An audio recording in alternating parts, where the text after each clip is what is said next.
एक बार की बात है, एक राजा तलवारबाजी कर रहा था तो अचानक से उसकी उंगली में कट लग गया।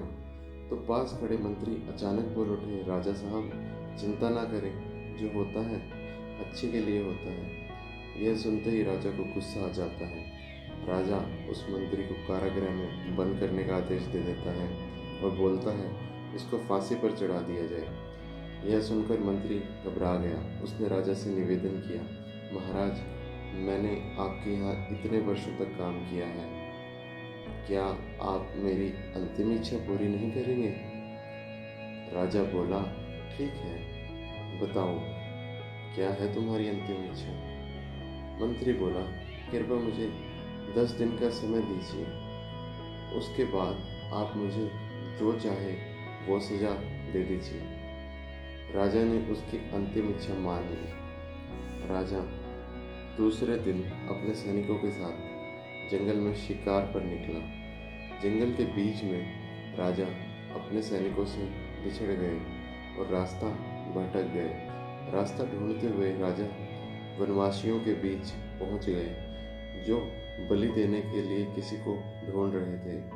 वनवासियों ने राजा को पकड़ लिया और वन की देवी को बलि देने के लिए ले गए। बलि देने की सारी तैयारियां पूरी हो गई थी। जैसे ही राजा को बलि देने के स्थान पर ले जाया गया, वहां खड़े बुजुर्ग की नजर राजा की खंडित उंगली पर पड़ी। उसने आवाज लगाई कि ये तो खंडित है, इसकी बलि नहीं दी जा सकती। तो वनवासियों ने राजा को छोड़ दिया। राजा जैसे तैसे वहां से निकला और अपने राज्य पहुंचा। सबसे पहले कारागृह में अपने मंत्री से मिलने पहुंचा। राजा ने मंत्री से कहा, आपने सही कहा था, अगर मेरी उंगली नहीं कटी होती तो मैं जिंदा नहीं होता। यानी जो होता है वो अच्छे के लिए होता है। राजा ने फिर पूछा, मेरा तो फायदा हुआ, लेकिन आपका कैसे फायदा हुआ? मैंने तो आपको सजा दी।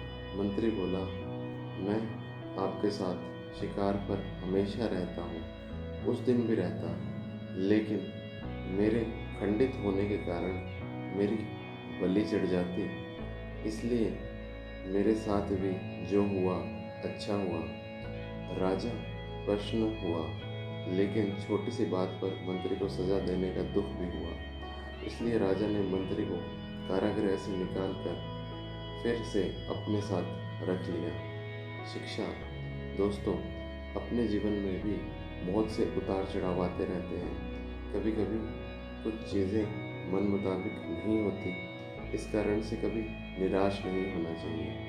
हमेशा याद रखें, जो होता है अच्छे के लिए होता है। भले ही कुछ अच्छा हो या न हो, लेकिन उस परिस्थिति के प्रति सकारात्मक नज़रिया रखने से उसका प्रभाव बहुत कम हो जाता है।